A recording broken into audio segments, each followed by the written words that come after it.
Hello दोस्तों, इस video में हम बात करने वाले हैं पोर्टफोलियो बनाते समय जब हम स्टॉक सिलेक्शन करते हैं तो स्टॉक्स का चुनाव कैसे करें या फिर स्टॉक्स को सिलेक्ट कैसे करें। तो और आगे उनमें जो है एसेट एलोकेशन कैसे करें, किस किस तरह के स्टॉक्स को अपने पोर्टफोलियो में रखें।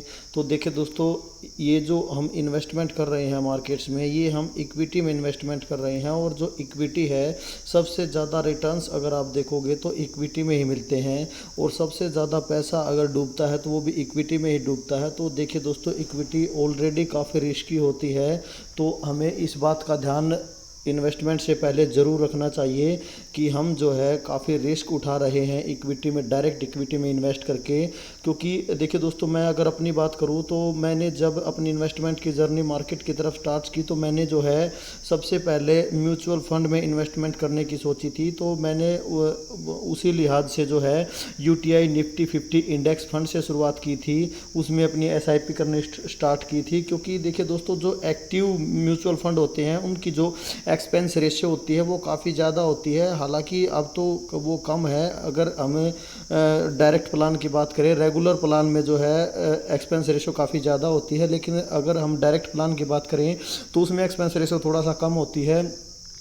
तो लेकिन फिर भी एक्सपेंस रेशो, वो भी वही एक्सपेंस रेशो जब हमारी अमाउंट धीरे धीरे धीरे धीरे समय के साथ काफ़ी ज़्यादा हो जाती है तो वो एक्सपेंस रेशियो ही काफ़ी ज़्यादा हो जाती है। और दूसरी अगर बात करें तो एग्जिट लोड भी होता है म्यूचुअल फंड्स में, क्योंकि जब आप एग्जिट करते हो कुछ कंडीशन होती है, 1 साल से पहले एग्जिट नहीं कर सकते, 3 महीने से पहले एग्जिट नहीं कर सके। जैसे पारंपरिक फ्लेक्सी कैप फंड के बारे में बात करें तो आप अगर 2 साल से पहले एग्जिट करते हो तो 2% के आसपास का एग्जिट लोड आपको देना पड़ेगा।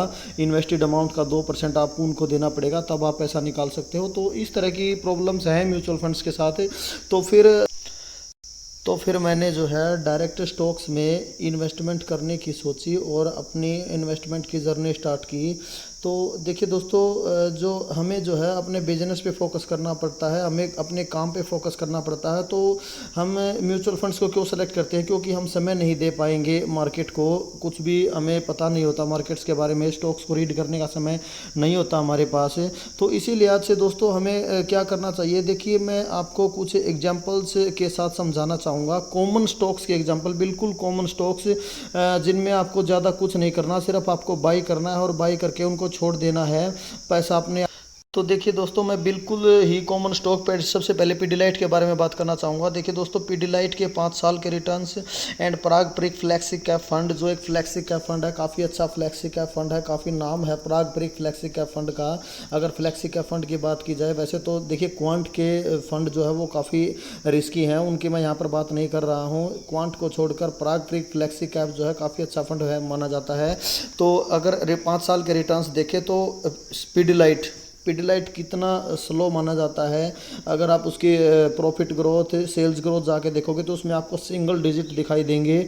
लेकिन फिर भी आप देख सकते हो यहाँ पर जो 5 साल के रिटर्न्स हैं, 5 साल के रिटर्न्स पीडीलाइट के 148% के आसपास, यानी पैसा लगभग जो है 2.5 गुना के आसपास कर दिया है 5 साल में। और पारंपरिक फ्लेक्सी कैप फंड की अगर बात करें तो 135% के रिटर्न्स है, यानी पीडीलाइट ने पारंपरिक फ्लेक्सी कैप को अच्छे से बीट किया है अगर 5 साल की बात की जाए।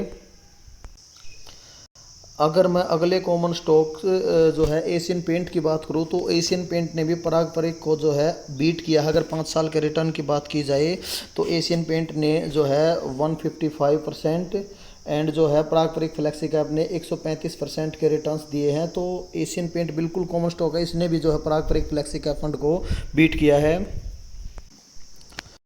और अगर मैं Canara Robeco blue chip fund के साथ कंपेयर करने जाऊं एशियन पेंट को, तो Canara Robeco blue chip fund को देखिए, ब्लू चिप फंड को तो इजीली बीट कर ही देगा, क्योंकि फ्लैक्सी कैप फंड के रिटर्न्स थोड़े से ज़्यादा होते हैं और ब्लू चिप फंड के रिटर्न्स उससे भी कम होते हैं।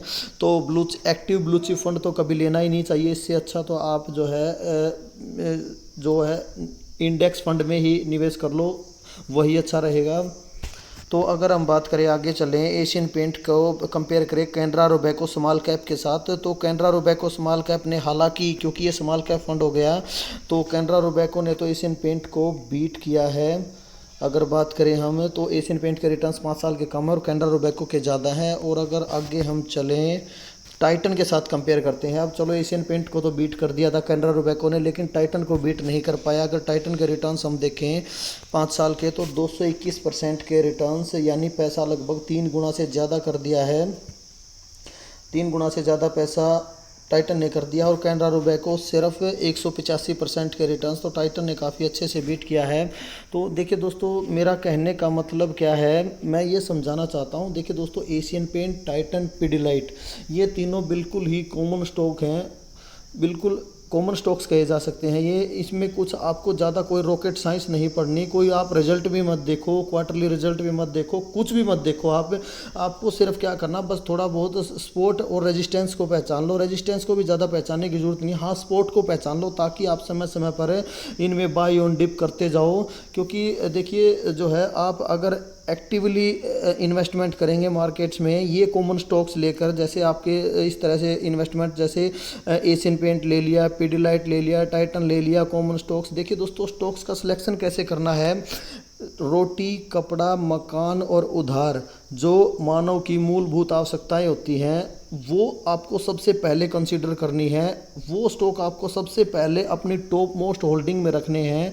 तो अपनी जो टॉप 10 होल्डिंग या टॉप 5 होल्डिंग है, उनमें उन्हीं को रखना है जो कि बिल्कुल वेरी वेरी एसेंशियल आइटम से बिलोंग करते हों, जैसे रोटी, कपड़ा, मकान, उधार।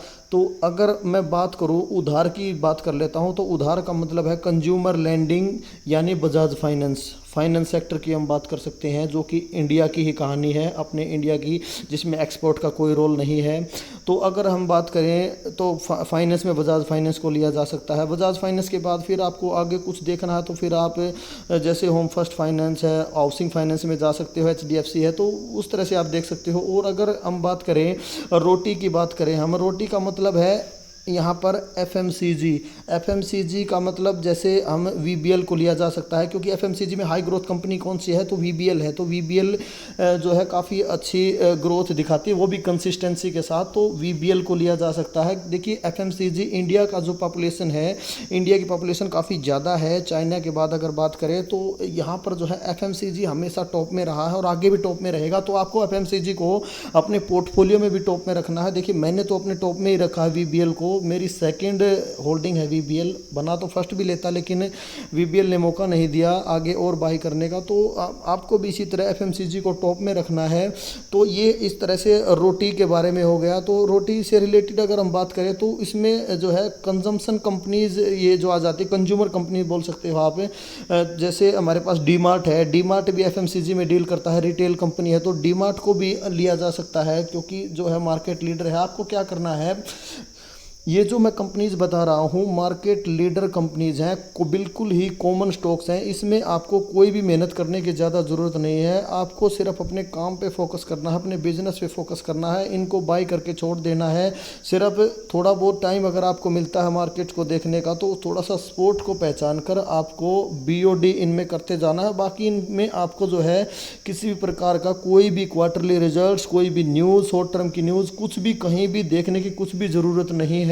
तो अगर चलिए हम थोड़ा आगे बात करते हैं, रोटी से रिलेटेड बात हम करते हैं। तो जैसे अगर रोटी से रिलेटेड हो गया, FMCG हो गया, हमारी रिटेल कंपनी हो गई, रिटेल में डीमार्ट को लिया जा सकता है। तो अगर बात करें थोड़ा सा कपड़े से रिलेटेड, तो कपड़ा में जैसे हम बात करते हैं, तो देखिए दोस्तों, कपड़े से रिलेटेड हम बात करें तो जैसे मान्यवर है, मान्यवर वेदांत फैशन की अगर हम बात करें, तो वो जो है प्रीमियम क्लोथिंग सेगमेंट से बिलोंग करती है, तो उसको लिया जा सकता है। हाँ, हालांकि वो रिसेंट लिस्टेड कंपनी है, तो रिसेंट लिस्टेड कंपनी है, तो उस हिसाब से आप अपनी वेटेज थोड़ा सा कंट्रोल में रख सकते हैं उसमें। हाँ, डीमार्ट, बजाज फाइनेंस में तो ज़्यादा वेटेज दी जा सकती है, VBL में ज़्यादा वेटेज दी जा सकती है। जैसे टाटा ग्रुप की कंपनी ट्रेंट है, उसको लिया जा सकता है अगर क्लोथिंग की बात करें।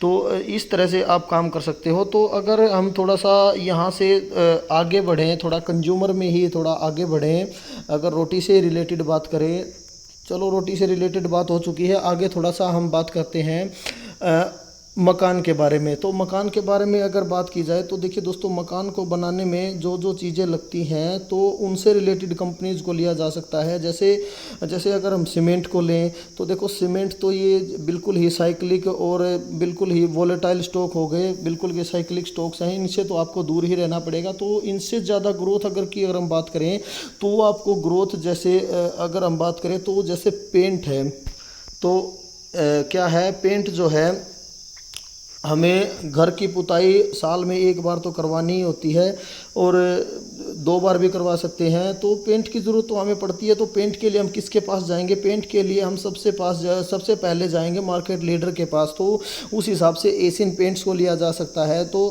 एशियन पेंट्स जो है लगभग 60% का मार्केट शेयर डेकोरेटिव पेंट्स में एशियन पेंट्स के पास है, और डेकोरेटिव पेंट का जो मार्केट शेयर है वो 70 से 75% है, और उस 70 से 75% का 60% पार्ट जो है वो एशियन पेंट्स के पास है। तो एशियन पेंट्स बहुत ही ज़बरदस्त कंपनी है अगर पेंट सेक्टर की बात की जाए तो। और अगर हम आगे बात करें तो पेंट हो गया। पेंट के अलावा देखिए, मकान को बनाने में हमें जो है पाइप वगैरह की ज़रूरत होती है। प्लास्टिक के पाइप भी चाहिए, स्टील के पाइप भी चाहिए।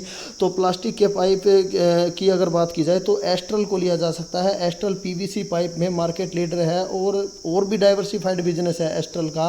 एडहेसिव में भी काम करती है कंपनी, पेंट के सेक्टर में भी एंट्री ले चुकी है कंपनी। तो मार्केट सबसे पहले आपको मार्केट लीडर के साथ ही जाना चाहिए, एस्ट्रल को लिया जा सकता है। एस्ट्रल के बाद अगर आपको थोड़ा सा रिस्क और बढ़ाना है पाइप सेक्टर में तो प्रिंस पाइप को लिया जा सकता है। थोड़ी ज़्यादा ग्रोथ, ज़्यादा रिटर्न्स आपको चाहिए, हाई रिस्क की हाई रिवार्डिंग थोड़ा सा करना है तो आप प्रिंस पाइप को ले सकते हो। उसी तरह पेंट सेक्टर में भी आप अगर थोड़ा सा रिस्क बढ़ाना चाहते हो तो पेंट में सिरका पेंट्स को लिया जा सकता है एशियन पेंट के बाद, जो कि प्रीमियम पेंट सेक्टर में वुड कोटिंग सेक्टर सेगमेंट की अगर बात की जाए उसमें नॉर्थ इंडिया में कंपनी मार्केट की लीडर है। हाँ, हालांकि मार्केट काफ़ी छोटा है वुड कोटिंग पेंट का, लेकिन उस छोटे मार्केट में ही कंपनी मार्केट की लीडर है और कंपनी माइक्रो कैप कंपनी है। तो अगर हम आगे बात करें, स्टील पाइप, प्लास्टिक के पाइप हो चुके थे। अगर हम इंफ्रा में और आगे बात करें तो मकान बनाने में हमें स्टील के पाइप की ज़रूरत पड़ती है। तो उस हिसाब से एपीएल अपोलो ट्यूब, जो कि स्टील पाइप में मार्केट की लीडर है, उसको लिया जा सकता है। और एपीएल अपोलो ट्यूब के बाद आप रिस्क थोड़ा सा और बढ़ाना चाहते हो, थोड़ा सा और ख़तरा अपना बढ़ाना चाहते हो तो आप जो है हरिओम पाइप को ले सकते हो। तो ये इस तरह से आप काम कर सकते हो। तो आगे बात करें तो आगे जो मकान बनाने में और जो है वायर एंड केबल्स की भी ज़रूरत पड़ती है। तो वायर एंड केबल्स के बिना तो देखिए घर में इलेक्ट्रिसिटी बहुत ही ज़रूरी होती है और उसके फ्लो के लिए हमें वायर एंड केबल्स की ज़रूरत पड़ती है। तो वायर एंड केबल्स में आप सबसे पहले पॉलीकैब को कंसीडर कर सकते हो। पॉलीकैब जो है मार्केट लीडर है वायर एंड केबल्स में, और एफएमईजी में भी जो है कंपनी अपना हाथ आजमा रही है।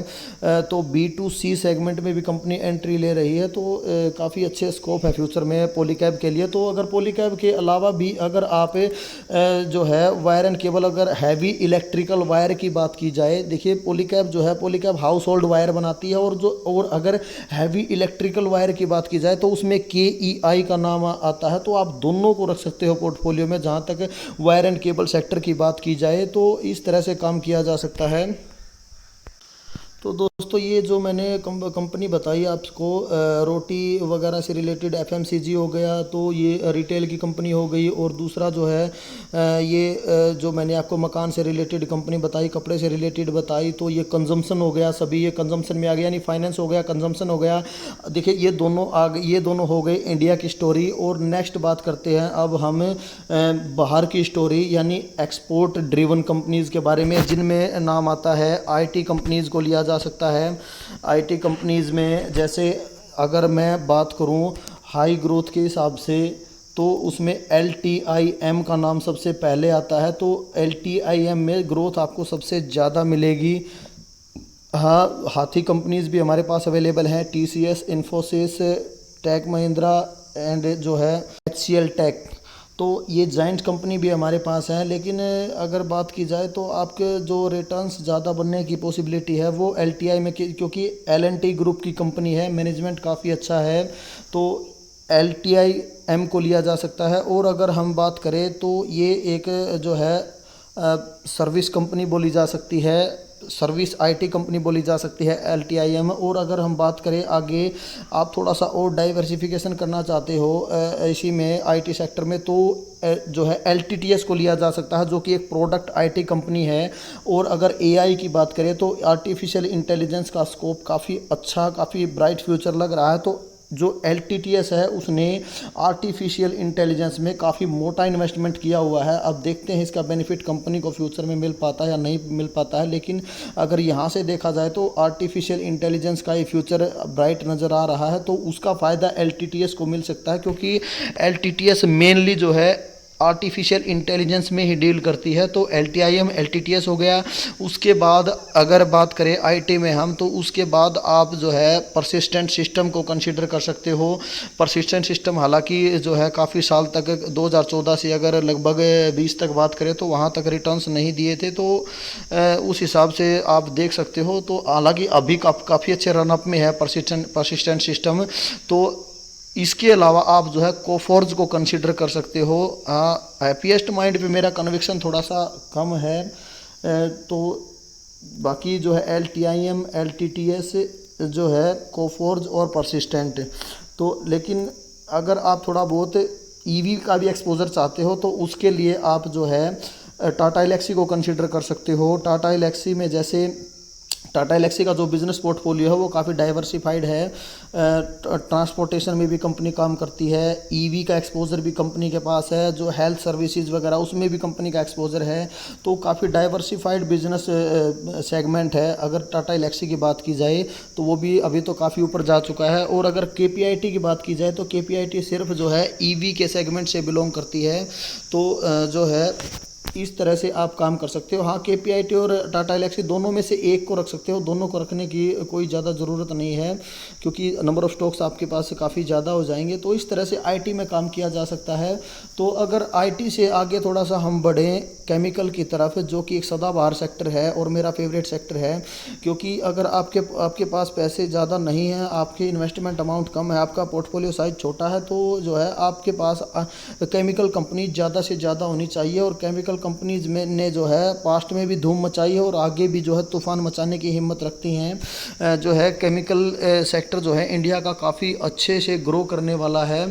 तो देखिए दोस्तों, केमिकल में जो है एसेंशियल केमिकल वाली कंपनीज़ को रखा जा सकता है। जैसे सबसे पहले अगर हम बात करें तो जैसे इसमें मैंने पहले ही कंपेयर कर दिया, पेडिलाइट को लिया जा सकता है। और मैंने प्रीवियस वीडियोस में भी बताया है अपने, तो बार बार रिपीट करने का कोई मतलब नहीं है। B2C मार्केट लीडर पेडिलाइट को लिया जा सकता है। B2B मार्केट लीडर SRF को कंसिडर कर सकते हो। तीसरे नंबर पे जो है market leader in oleochemical based additives fine organics को कंसीडर किया जा सकता है, जो कि ग्रीन एडिटिव्स में इंडिया में मार्केट की लीडर है एंड ग्लोबली 6th प्लेस पे आती है। तो काफ़ी अच्छा फ्यूचर उसका भी है। और अगर बात करें हम फाइन से आगे विनाती ऑर्गेनिक्स, जो कि ग्लोबली IBB और ATBS में मार्केट लीडर है। और अगर उससे आगे हम बात करें विनाती ऑर्गेनिक्स के बाद जो है आप एसेंशियल केमिकल एग्रोकेमिकल में जा सकते हो। PI इंडस्ट्रीज़ और सुमिटोमो केमिकल्स को लिया जा सकता है।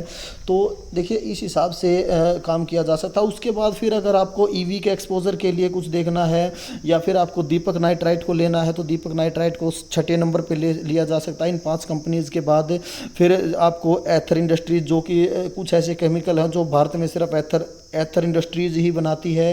हाँ, हालांकि वो रिसेंट लिस्टेड कंपनी है, कंपनी का पास्ट रिकॉर्ड हमारे पास नहीं है, तो इस हिसाब से वेटेज आप कंट्रोल में रख सकते हो। तो उस हिसाब से काम किया जा सकता है। तो ये जो है IT और केमिकल, ये बाहर की हिस्ट्री हो गई, इंडिया से बाहर की एक्सपोर्ट ड्रिवन कंपनीज हो गई। डॉलर की वैल्यू का फ़ायदा इनको मिल सकता है। तो दोस्तों, ये जो कंपनी मैंने बताई हैं इसमें रोटी, कपड़ा, मकान, उधार, ये जो मानव की मूलभूत आवश्यकताएं हैं ये सारी आ गई। और अगर सेक्टर वाइज बात की जाए तो सेक्टर वाइज में finance, consumption, IT and chemical, चारों सेक्टर आ गए। तो ये तो आपके पोर्टफोलियो में होने चाहिए। और जो मैंने आपको स्टॉक्स बताई है सभी कॉमन स्टॉक्स हैं, इनको ज़्यादा ट्रैक करने की आपको कोई भी ज़रूरत नहीं है, कुछ भी देखने की ज़रूरत नहीं है। आपको क्या करना है, सिर्फ बाई करना है और आगे बाई ऑन डिप करते जाना है। कोई खास ट्रैक करने की इनको ज़रूरत नहीं है।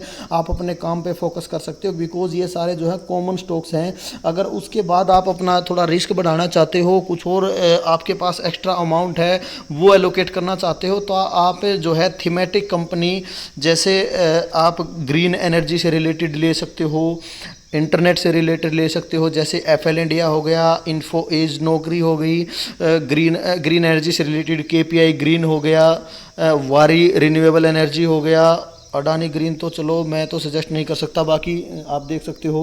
तो और अगर इस तरह से आप काम कर सकते हो, तो अगर फिर आप वो ईवी के लिए तो चलो हमने वैसे भी पहले टाटा एल्क्सी एंड केपीआईटी को दोनों में से एक को कंसीडर कर ही लिया है।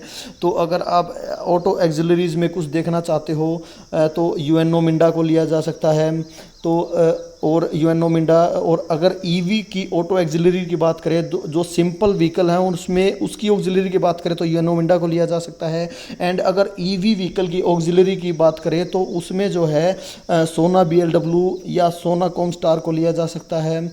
हालांकि रिसेंट लिस्टेड है, पता नहीं कंपनी आगे क्या करेगी क्या नहीं करेगी। हाँ, यूएनओ मिंडा जो है वो ट्राइड एंड टेस्टेड कंपनी है, उसको ले सकते हो। यूएनओ मिंडा में थोड़ा ज़्यादा एक्सपोजर दिया जा सकता, ज़्यादा एलोकेशन दिया जा सकता है अपने पोर्टफोलियो का। और जो है सोना बीएलडब्ल्यू सोना कॉम्स है उसमें थोड़ा सा कम एलोकेट करके चल सकते हो। उसके बाद थोड़ा सा आपको इंडिया के ट्रैवल एंड टूरिज़्म पे भरोसा है तो ईज माई ट्रिप को लिया जा सकता है। एंड अगर आप वुड सेक्टर में भी थोड़ा बहुत एलोकेशन देना चाहते हैं तो ग्रीन पैनल इंडस्ट्रीज़ काफ़ी अच्छी कंपनी है, उसको भी कंसीडर किया जा सकता है। तो देखो ये कंपनी जो है, ये मैं जो अभी बता रहा हूँ ये एक थीमेटिक टाइप कंपनी है, इनको थोड़ा सा बाद में कंसीडर करें। पहले जो मैंने बताई है उनको कंसीडर करें, फिर अगर पैसा बच जाता है थोड़ा और डाइवर्सिफिकेशन चाहते हो तब इनमें आप इन्वेस्टमेंट कर सकते हो। और हाँ दोस्तों, कुछ जो वेबसाइट्स हैं वो उनके नाम आपको बता देता हूँ मैं। जैसे स्टॉक एज वेबसाइट है, इस पर आप जो है दिल्ली का जो अपना डेटा है, जैसे जो यहाँ पर लिखा हुआ है न्यूज़ एंड अपडेट्स, यहाँ न्यूज़ एंड अपडेट्स पे क्लिक करके आप डेली की न्यूज़ पढ़ सकते हो। किसी भी स्टॉक के बारे में कोई भी ब्रेकिंग न्यूज़ या कुछ भी आती है, ये ऐप स्टॉक एज की ऐप जो अपने फ़ोन में इंस्टॉल कर सकते हो आप। यहाँ पर जो है हर रोज़ का डेली डेटा जो है, कितनी एफआई ने कैश मार्केट में बाइंग की, कितनी सेलिंग की, ये यहाँ पर हर रोज़ अपडेट होता है। तो स्टॉकेज की वेबसाइट से भी यूज़ कर सकते हो और ऐप भी यूज़ कर सकते हो। आगे चलते हैं थोड़ा सा आगे, अगर हम बात करें तो टिकट ऐप को यूज़ कर सकते हो। जैसे अल्फ़ा और बीटा किसी स्टॉक का देखना है तो स्टॉक स्क्रीनर में जाकर, टिकट ऐप वेबसाइट की स्टॉक स्क्रीनर में जाकर वहाँ पर किसी भी स्टॉक का अल्फ़ा बीटा या और डिटेल्स आप चेक कर सकते हो। तो अगर थोड़ा सा आगे हम बढ़े तो screener.in वेबसाइट, जहाँ पर जो है सभी अपने चलो ये तो डिटेल वीडियो बाद में मैं कभी बनाऊंगा अगर टाइम मिला तो। इसमें जो है अपनी सारी होल्डिंग्स को आप सेव कर सकते हो, और जितनी भी होल्डिंग्स को आप सेव करोगे उन सभी की latest news and quarterly results की डेट सब कुछ आप देख सकते हो। आपका पोर्टफोलियो कितने % के CAGR दे सकता है, कितने % की प्रॉफिट ग्रोथ मिलेगी, सेल्स ग्रोथ कितनी है, कितने आपको जो है CAGR रिटर्न्स के CAGR मिलेंगे। तो ये सारी चीज़ें आप इस स्क्रीनर की वेबसाइट पे देख सकते हो। थोड़ा सा और आगे चलें तो दोस्तों एक वेबसाइट और है, वो मैं यहाँ पर स्क्रीनशॉट नहीं ले पाया, BQ प्राइम, जिस पर जो है कंपनीज़ के जो मार्केट एक्सपेक्टेशन का डेटा होता है वो अपलोड किया जाता है जब क्वार्टरली रिजल्ट्स आते हैं। तो BQ प्राइम की साइट का भी आपको पता होना चाहिए। उस पर जो है मार्केट के हर रोज़ के जो इंडाइसिस जो है, निफ्टी IT ने कैसा परफॉर्म किया, निफ्टी मिड कैप ने कैसा परफॉर्म किया, निफ्टी स्मॉल कैप ने कैसा परफॉर्म किया, तो ये सारे परफॉर्मेंस आप उस वेबसाइट पर जाकर चेक कर सकते हो और न्यूज़ के आर्टिकल्स पढ़ सकते हो। तो देखिए दोस्तों, मैं एक छोटी सी बात और आपको बताऊंगा। देखिए दोस्तों, जो एशियन पेंट, पीडीलाइट, टाइटन, इन कंपनीज़ को हाथी कंपनीज़ बोल देते हैं कि इनसे रिटर्न्स नहीं मिलेंगे। तो मैं एक बार थोड़ा सा म्यूचुअल फंड मैनेजर की बात आपको थोड़ा सा बताना चाहूँगा।